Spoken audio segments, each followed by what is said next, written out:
Okay. Welcome, everyone. I'm so excited to have you all here today.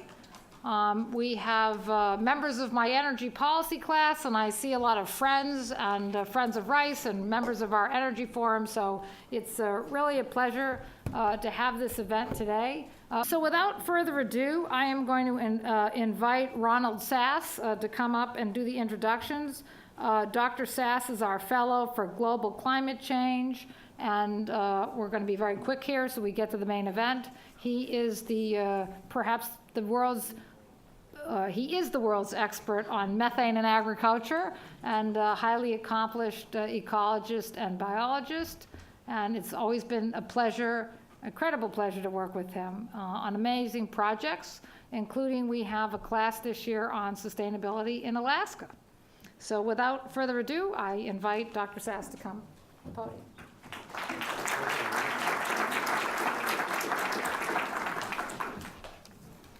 Well, it's my pleasure and honor to introduce Amy Lovins tonight.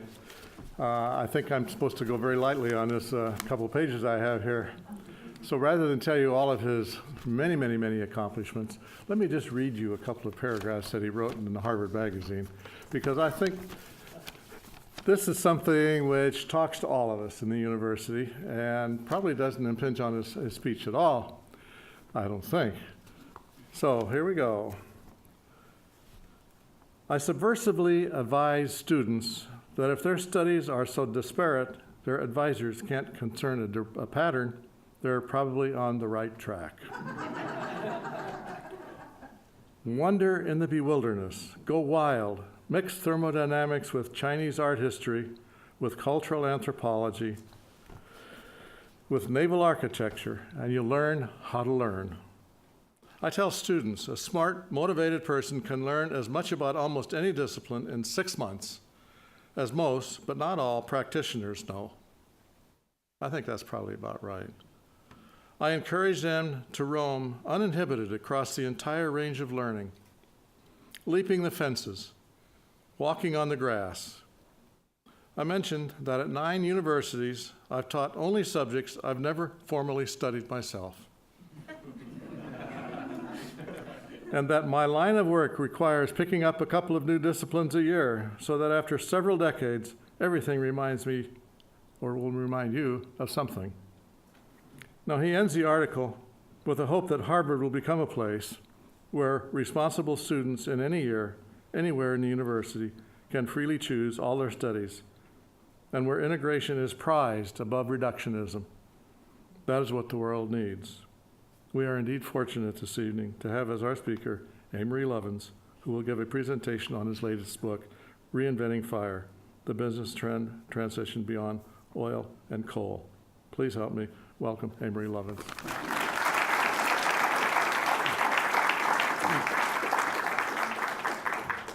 Well, thank you very much. I'm going to give a quick overview of a very ambitious exercise that 61 members of our team, with a lot of help from industry on content and peer review, have undertaken over 6 quarters. It was published last October, and it's if you like, grand synthesis of what to do about energy. Do I actually need the microphones? Yeah. Okay. I'd rather not be tethered here, but here we are. Our public conversation about energy in this country boils down to this question: would you rather die of A, oil wars, or B, climate change, or C, nuclear holocaust, or D, all of the above? Oh, I missed one. Or E, none of the above, the choice we are seldom offered. What if we could make energy do our work without working our undoing? Could we imagine fuel without fear? Could we reinvent fire? Fire made us human. Fossil fuels made us modern. Now we need a new fire that makes us safe, secure, healthy, and durable. This has become not only possible, but cheaper than what we're doing now. So let's see how. 4/5 of the world's energy still comes from burning every year. About 4 cubic miles of the rotted remains of primeval swamp goo, extracted, processed, delivered with immense skill by the world's largest industry. And those fossil fuels, I'm happy to tell you as a member of the National Petroleum Council, have built our civilization, created our wealth, and enriched the lives of billions. They also have rising costs to our security, economy, health, and environment that are eroding, if not outweighing, their benefits. So we need a new fire. And switching from the old fire to the new fire means changing two big stories, oil and electricity, each of which puts about 2/5 of the fossil carbon into the air, but they're distinct. Our electricity comes less than 1% from oil, but nearly half from coal. Their uses are quite concentrated. 3/4 of our oil fuels transportation, 3/4 of our electricity runs buildings, the remaining oil and electricity run factories, so very efficient vehicles, buildings, and factories can save a lot of oil and coal and natural gas that can displace them both. But today's energy system is more than inefficient, it's also disconnected, aging, dirty, and insecure, so it needs refurbishment. By 2050, though, it could become efficient, connected, and distributed with elegantly frugal autos, buildings, and factories all relying on a secure, modern, and resilient electricity system. We can actually eliminate our addiction to oil and coal by 2050 and use 1/3 less natural gas while switching to efficient use and 3/4 renewable supplies, the rest being natural gas. And by 2050, this could cost $5 trillion less than business as usual in net present value, assuming that carbon emissions and all other externalities are worth zero, a conservatively low estimate. This cheaper energy system, though, could support a 158% bigger U.S. economy, all without oil or coal, or for that matter, nuclear energy. Moreover, this transition needs no new inventions and no new federal taxes, mandates, subsidies, or laws, thus end running Washington gridlock. Let me say that again.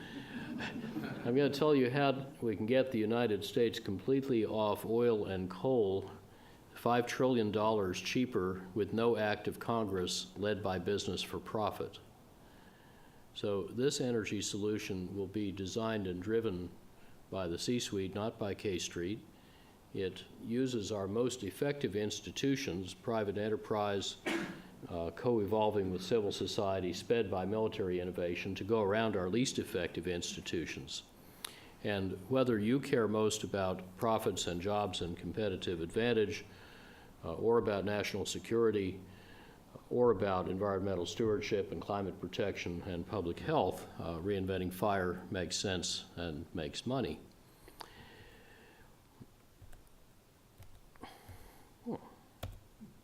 General Eisenhower reputedly said that expanding the boundaries of a tough problem makes it soluble by encompassing more options, more synergies, more degrees of freedom.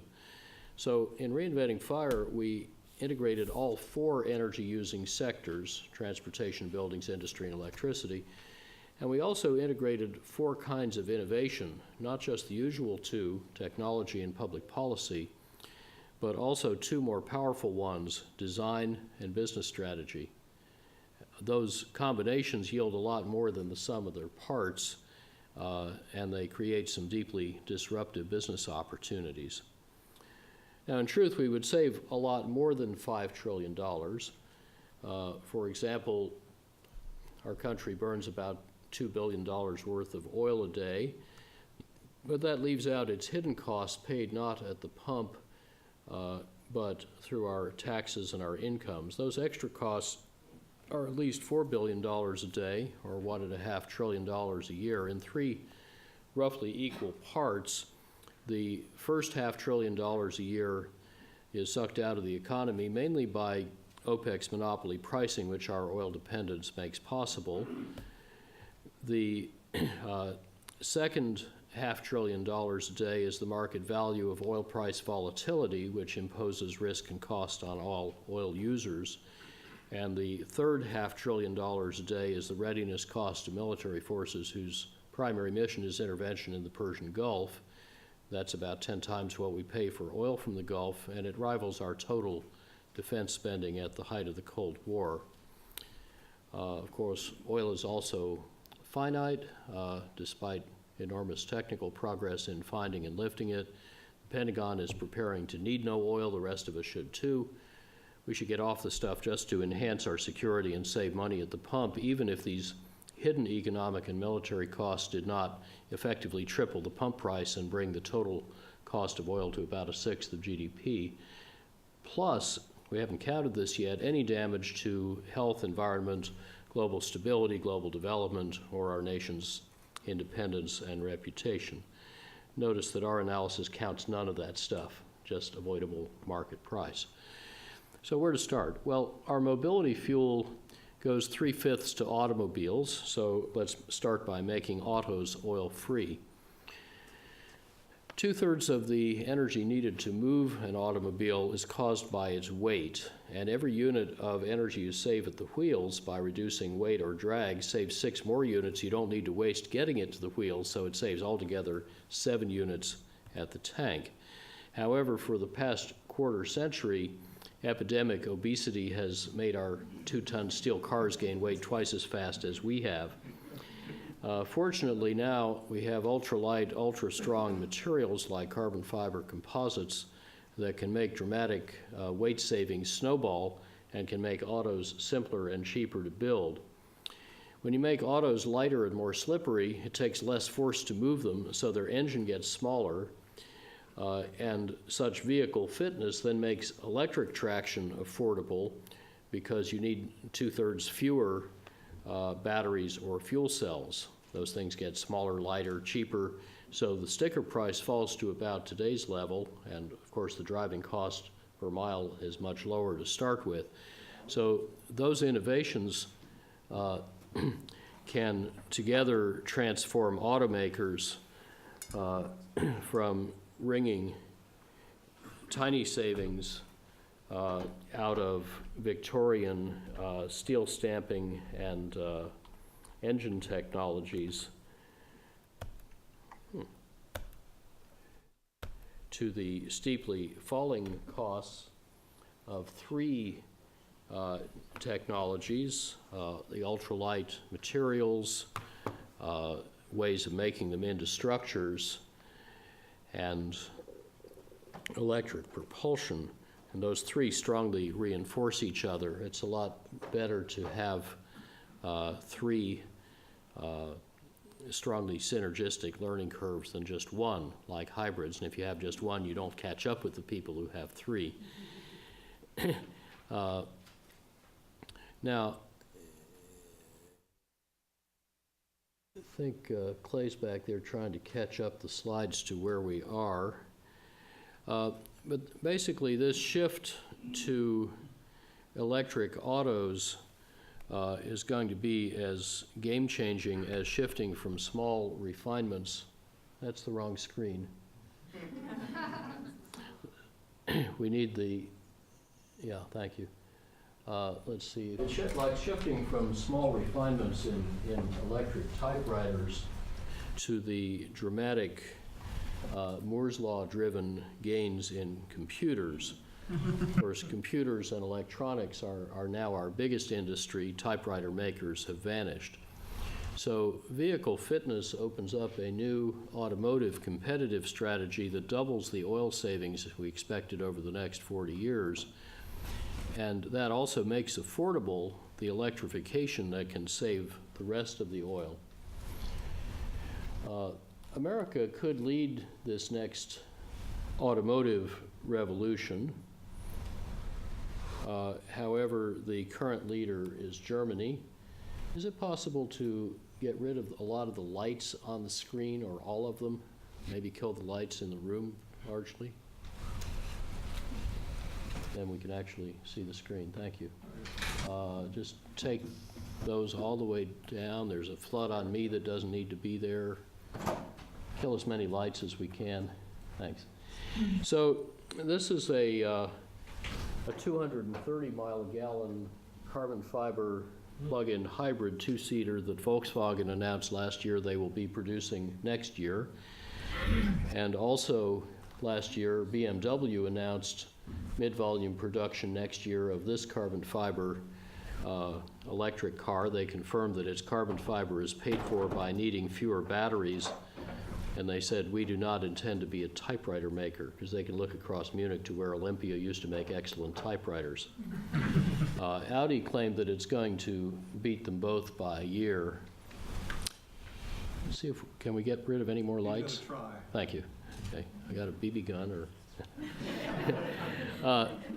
Now, fortunately, there are also some even better and cheaper American technologies. 7 years ago, this test piece for military helmets now shipping, ballistic helmets, doubling as a carbon cap, or ballistic yarmulke, was, this was made in 1 minute, and you can tell from the sound that it's extremely stiff and strong. Let's pass it around. Don't worry about dropping it. Tom Friedman whacked it as hard as he could with a sledgehammer without even scuffing it. But such manufacturing techniques for these new materials, tougher than titanium, can actually scale to automotive speed and cost with aerospace performance. They would save 4/5 at scale of the capital needed for automaking. They would save a lot of lives because this stuff absorbs 6 to 12 times as much crash energy per pound as steel and does so more smoothly.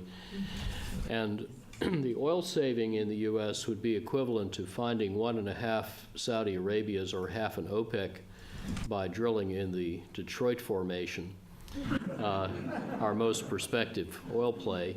And those nega barrels under Detroit cost $18 a barrel. They are all American and carbon-free and inexhaustible. The same physics and the same business logic also apply to big vehicles. In the 5 years through 2010, Walmart's heavy trucks use smarter designs and logistics to haul each case using 2/5 less fuel. And just the technological fuel saving in heavy trucks can rise to 2/3. Then when you combine it with the triple to quintupled efficiency airplanes now on drawing boards at Boeing and MIT and NASA, you end up saving almost $1 trillion net present value. Also, today's military revolution in energy efficiency will speed all of these civilian advances in much the same way that military R&D gave us the internet, GPS, and the jet engine and microchip industries. Also, as we design and build vehicles better, we can use them smarter. If this graph of traffic congestion with the morning and evening rush hours were an electricity load shape, we would throw a lot of IT-enabled pricing and demand response and smart grid stuff at it to try to flatten it out. However, by not yet doing that for road traffic, we are wasting many billions of dollars a year through idle people, idle vehicles, and idle roads. But instead of just letting the forecast vehicle miles traveled double, we can use 4 powerful techniques to cut needless driving. We can charge real-time driving costs per mile, not per gallon. We can use smart IT to enhance transit and to empower car sharing and ride sharing. We can allow the lucrative smart growth real estate models that let many people be already where they want to be so they don't need to go somewhere else. And we can use IT to make traffic free-flowing. Together, those 4 proven methods can give us the same or better access with 46 to 84% less driving. That saves another $0.4 trillion, plus another $0.3 trillion from smarter use of trucks. Pretty soon you're talking real money. So 40 years from now, a far more mobile U.S. economy can use no oil Saving or displacing each barrel for about $25 instead of buying it for over 100 saves about $4 trillion in present value, again, counting all of its hidden costs at zero. So to get mobility without oil, to phase out the oil, we can first get efficient and then switch fuels. So the magenta is the savings already baked into government forecasts. The aqua is the additional technical improvements that they left out. Whatever that lighter aqua is below is the more productive use of the vehicles. And then those 125 to 240 mile per gallon equivalent autos can run on any mixture of hydrogen fuel cells, electricity, and advanced biofuels. The trucks and airplanes can realistically use advanced biofuels or hydrogen, or the trucks could even burn natural gas, but no vehicles will need oil. And any biofuels we might need, at most 3 million barrels a day, could be made 2/3 from waste without displacing cropland and without harming soil or climate. Our team speeds up these kinds of oil savings by institutional acupuncture. That is, where the business logic is congested and not flowing properly, we stick little needles in it to get it flowing, with partners ranging from Ford to Walmart to the Pentagon. And in most of the 6 sectors that need to transform, I think this long transition is already well underway. Indeed, 3 years ago, mainstream analysts were starting to see peak oil not in supply but in demand, and Deutsche Bank even forecast world oil demand could peak around 2016. In short, it's the whale oil story all over again. Oil is becoming uncompetitive even at low prices before it becomes unavailable even at high prices. But electrified autos don't need to add new burdens to the electricity system. Rather, when smart autos exchange electricity and information through smart buildings with smart grids, they're adding to the grid flexibility and storage that help the grid to integrate varying solar and wind power. So electrified autos make the auto and electricity problems easier to solve together than separately, and they converge the oil story with our second big story, saving electricity and then making it differently. And those twin revolutions in electricity promise more numerous, diverse, and profound disruptions than in any other sector, as 21st century technology and speed collide head-on with 20th and 19th century institutions, rules, and cultures. Of course, changing how we make electricity gets easier if we need less of it. Today, it's mostly wasted, and the technologies for saving it keep improving faster than we install them, so the unbought backlog of efficiency keeps getting bigger and cheaper. But as buildings and industries start to get efficient faster than they grow, America's electricity use could start shrinking despite the extra use for the efficient electrified autos. And we can do this by reasonably accelerating existing trends. Over the next 40 years, buildings can triple or quadruple their energy productivity, saving $1.4 trillion net present value with a 33% internal rate of return. That is, the savings are worth 4 times their cost. Industry can also accelerate and double its energy productivity with a 21% internal rate of return. And we're assuming that it takes the next 20 years for the country as a whole to adopt available efficiency techniques as rapidly or as fully as the leading half dozen or so states already did a few years ago. Now, a disruptive innovation that we call integrative design can do even better because it often makes very big energy savings cost less than small or no savings, turning diminishing returns into expanding returns. That's how our 2010 retrofit is saving over 2/5 of the Empire State Building's energy. The trick there was to remanufacture the 6,500 windows on site in a temporary window factory into super windows that pass light but block heat, and that plus better lights and office equipment and stuff cut the maximum cooling load by a third. But then renovating smaller chillers instead of adding bigger ones saved over $17 million in capital cost and helped pay for the other improvements, and thus cut the payback to just 3 years. We have an even deeper retrofit now under construction at a big federal office complex in Denver. It's expected to make it the most efficient office building in the country cost effectively, even though it's a very difficult 48-year-old building.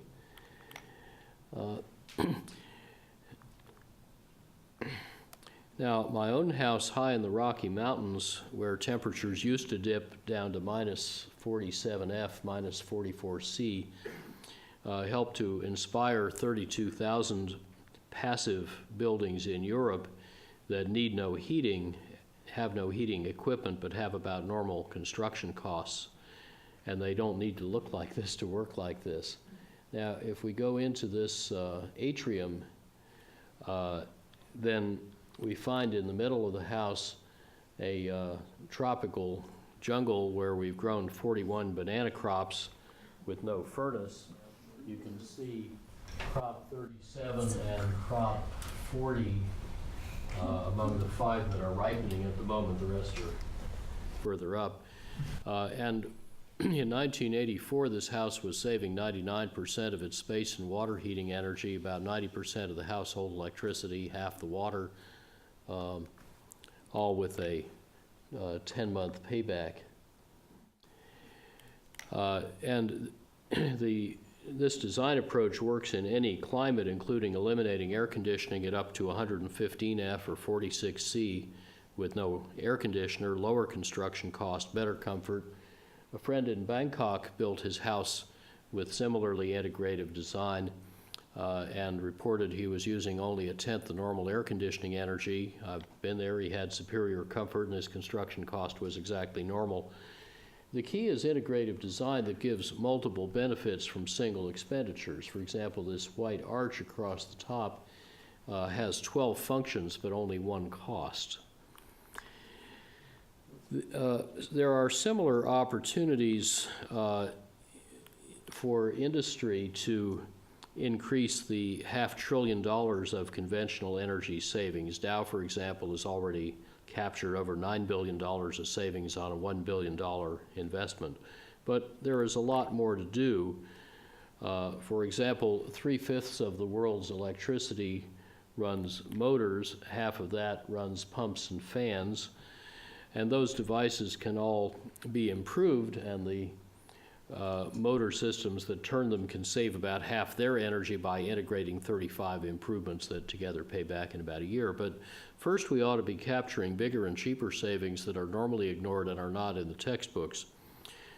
For example, pumps, the biggest use of motors, move liquid through pipes, but a typical industrial pumping loop was redesigned to use at least 86% less pumping energy, not by getting better pumps, but just by replacing long, thin, crooked pipes with fat, short, straight pipes. This also shrinks the pumping equipment and its capital costs. So this isn't about new technology, but how we combine existing technology by rearranging our metal furniture as designers. So what does this mean for the 3/5 of electricity that runs motors? Well, from the coal burned at the power plant in the upper left, through all these compounding losses in a power and pumping system, only about 1/10 of the original fuel energy actually comes out the pipe as flow. But now we can turn those compounding losses around backwards into compounding savings from right to left. And every unit of flow or friction that we save in the pipe saves 10 units of fuel and cost and emissions and what Hunter Lovins calls global weirding back at the power plant. And of course, as you go back upstream, the components get smaller and cheaper. Our team has lately found these kinds of snowballing energy savings in over $30 billion worth of industrial redesigns, everything from chip or data centers, and that's the TI chip fab in Richardson, Texas, built in Texas, not China, because we were able to cut out $230 million of capital cost, or about 30%, while saving lots of water and energy, all the way to mines and refineries. And typically our retrofit designs save about 30 to 60% of the energy with 2 or 3 year paybacks. The new ones are a bit better, say 40 to 90% generally with lower capital cost. Now, needing less electricity would ease and speed the shift to new sources of electricity, chiefly renewables. China is leading their explosive growth and their plummeting costs. In fact, the average cost of photovoltaic modules has dropped off the bottom of the chart. It's now about 80 or 85 cents a watt. Notice, by the way, that's a logarithmic scale. Solar and wind power are marketplace winners today. A week or two ago, the California auction cleared with photovoltaics at under 9 cents a kilowatt hour. Wind contracts last year were being written for as little as 3 cents.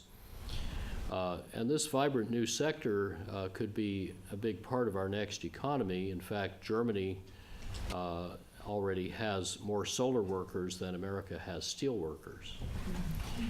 Indeed, in 20 states today, 4 companies or more will take those cheap solar modules and put them on your roof with no money down and beat your utility bill. Such unregulated products could ultimately add up to a virtual utility that bypasses power companies, much as cell phones bypassed wireline phone companies. And that sort of thing gives utility executives the heebie-jeebies, but it gives venture capitalists sweet dreams. And such competition is actually becoming a very big business. Half of the world's new generating capacity in each of the past 4 years has been renewable, the majority lately in developing countries. 2/3 of Europe's new capacity last year was solar and wind power, with solar in the lead. The world has become able to make about 60 billion watts of solar cells every year, and renewables, except big hydro,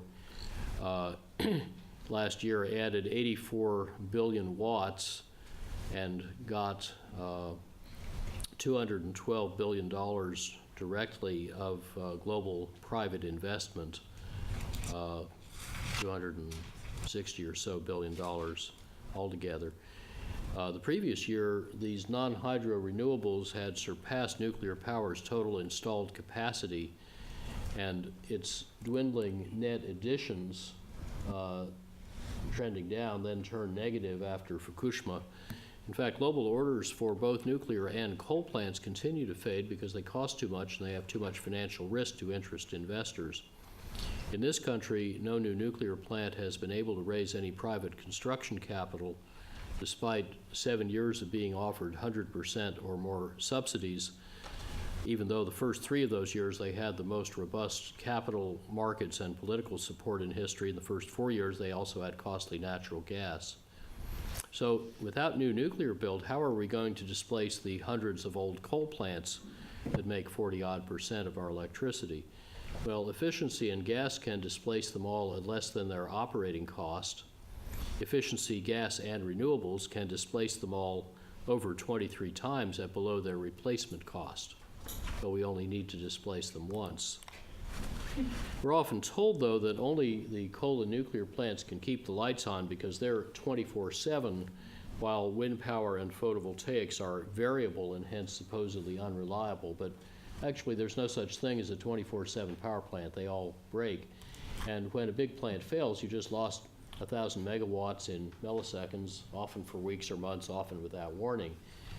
That's why it's a good thing that for the past century and a quarter, we've designed the grid so that it routinely handles that intermittence of big thermal plants by backing up failed plants with working ones. And in exactly the same way, the grid can handle the forecastable variations of solar and wind power.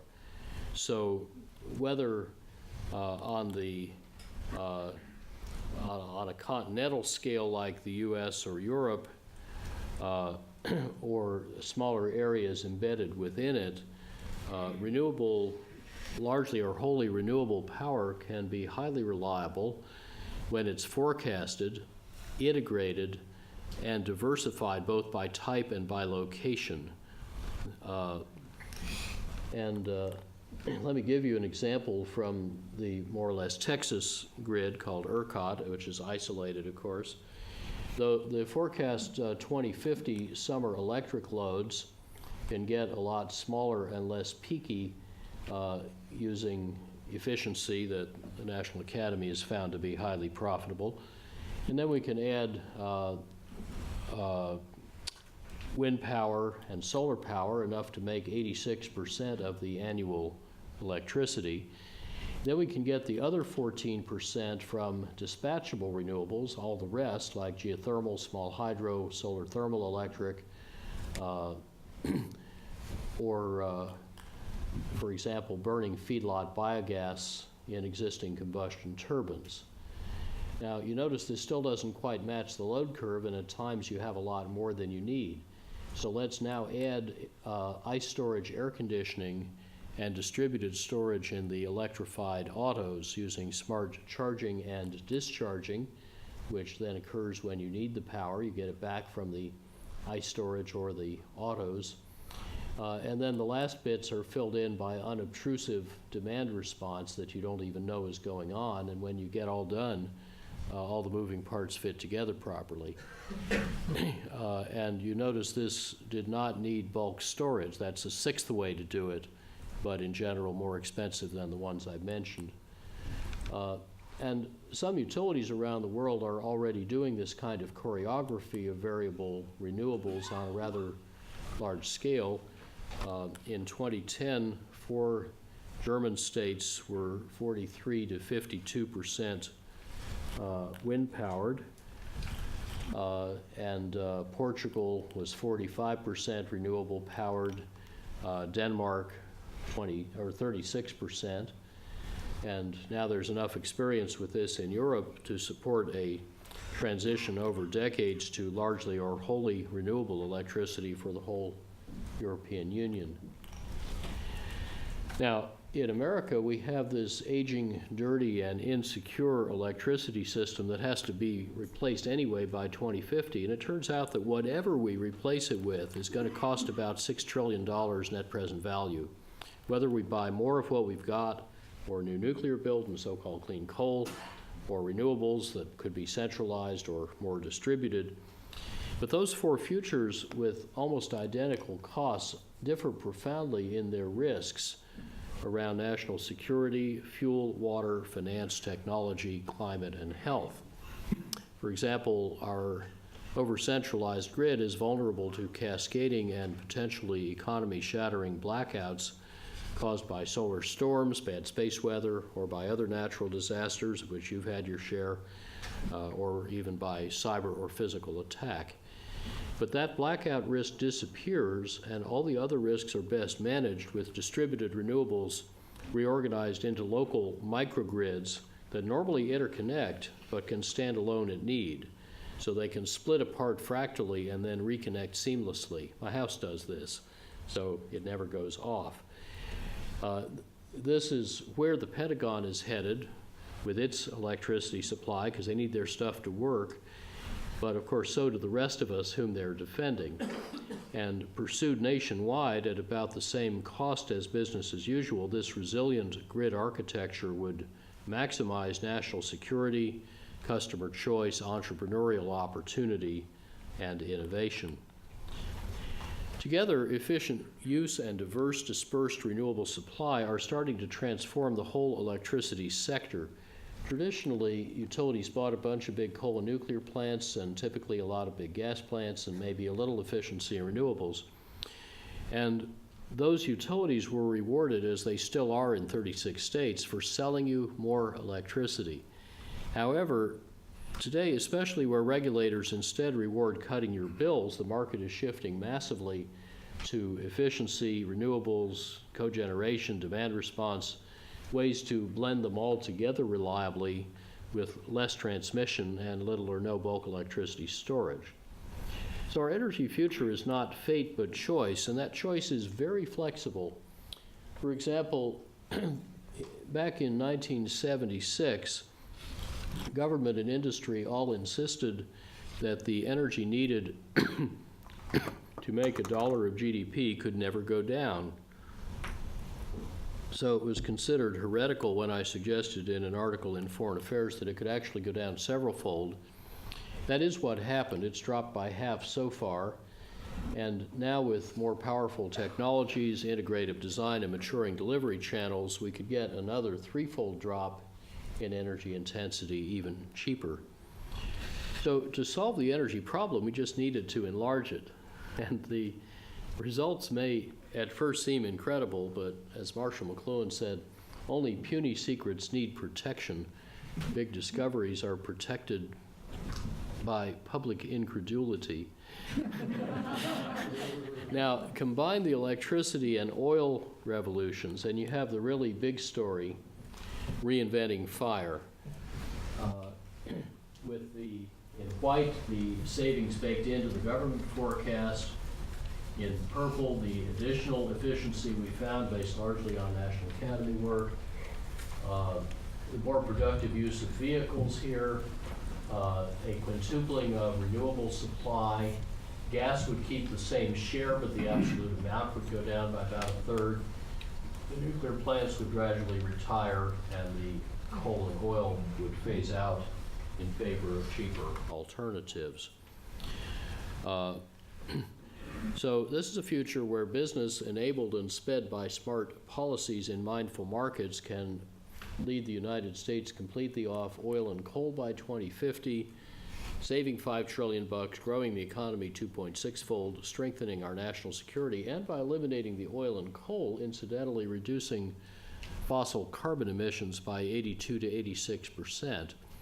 Now, if you like any of those outcomes, any one or more of them, you can support Reinventing Fire without needing to like all of them and without needing to agree about which of them is most important. So focusing on outcomes, not motives, can turn gridlock and conflict into a unifying solution to America's energy challenge. These best buys also happen to be the most effective solutions to some big global problems that impinge on our security and prosperity. Our team helps smart companies to get unstuck and to speed this journey via 6 sectoral initiatives with some more hatching. Of course, there is still a lot of old thinking around too. As former oilman Maurice Strong said, not all the fossils are in the fuel. But DuPont's former chairman, Edgar Woolard, reminds us that firms hampered by old thinking won't be a problem because in the long run they simply won't be around. What I've described here is not just a once-in-a-civilization business opportunity. It's one of the greatest transformations in the history of our species, because we humans are inventing a new fire, not dug from below, but flowing from above, not scarce but bountiful, not local but everywhere, not transient but permanent, not costly but free. And but for the transitional tail of natural gas and a little biofuel grown in ways that sustain and endure, this new fire is flameless. Efficiently used, it really could make energy do our work without working our undoing. Now, each of you owns a piece of that $5 trillion prize, and Reinventing Fire details how you can capture that opportunity. So with the conversation just begun at reinventingfire.com, let me invite each of you to engage with us and with each other and everybody around you to make the world richer, fairer, cooler, and safer by together reinventing fire. Thank you for your kind attention. And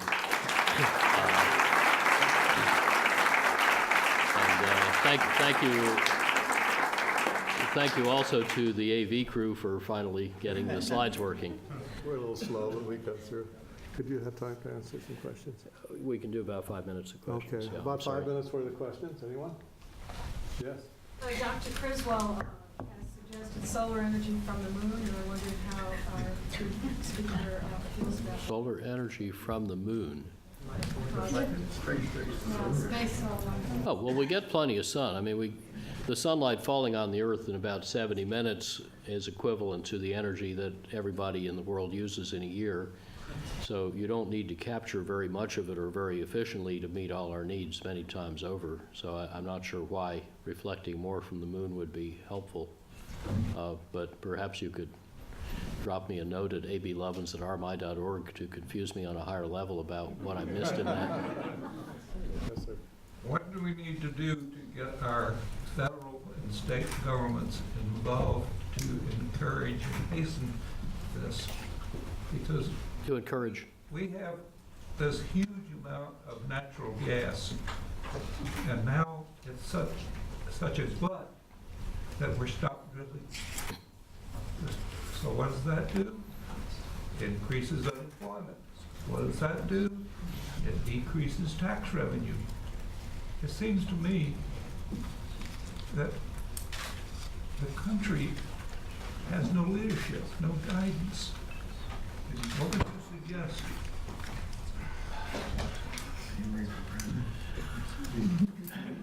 There's a lot rolled into that question. Let me make two general comments about natural gas, where indeed the developments have been remarkable of late. First of all, fracking has about 6 or 8 significant uncertainties that will take about a decade to play out. And if they are all satisfactorily resolved, we'll be happy to have a lower, flatter, longer supply curve of gas than we thought. And if not, we won't be unduly disappointed in this future because we won't need all that much gas anyway. Second, those of you who think gas is really cheap because you look at the commodity price, $2.15 or whatever it is lately, are forgetting that you also need to add to that the value of the price volatility, which you discover from the straddle in the options market and is now worth more than the gas. Why do you need to count that? Because you're comparing gas with alternatives like renewables and efficiency that have no fuel, therefore no fuel price, therefore no fuel price volatility. So if you didn't compare them on an equal risk basis, it would be making the same mistake as if you bought junk bonds instead of treasuries, looking only at the price or yield of the bond and not also at the risk. You wouldn't do that for long. This is a really bedrock financial economics, which I'm afraid almost everybody looking at the low commodity prices has missed.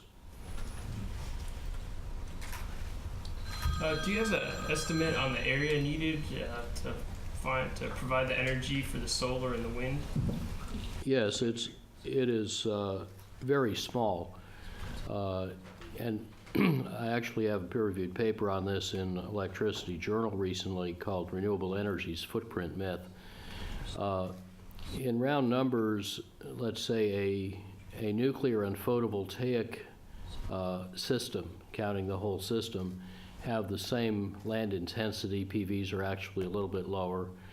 Wind is orders of magnitude lower than that. But I'm counting not the area that the wind turbines spread across, which is typically used for farming, ranching, or wildlife, but only their actual footprint. Otherwise, it's like saying that the area of the lampposts in a parking lot is the area of the parking lot. So where do you park? One more.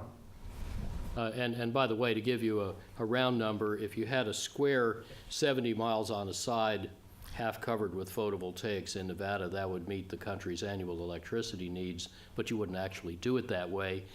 Or if you put PVs on 3% of the existing structures, you would meet the annual electricity needs with no land use. That's the way it's normally done. But again, you wouldn't do it all with photovoltaics. Right up there, the blue cert. To what degree do your models take into account a rebound effect from efficiency? We do explicitly count rebound in driving and in those areas in commercial sector where it's supported by literature. It turns out to be a very small effect. We did not count it in industrial production because there's no literature evidence that that's real, and we discussed that in considerable detail on the web. If you go to reinventingfire.com, by the way, you'll find all the methodologies, data sources, and so on. So we've been completely transparent in how we did the analysis, and you can reproduce any of it with a spreadsheet or a hand calculator or both. Well, I'm sorry to draw this to a close, but our I'm sorry. speaker has to catch an airplane rather quickly here. So, thank you very much for coming. Thank you.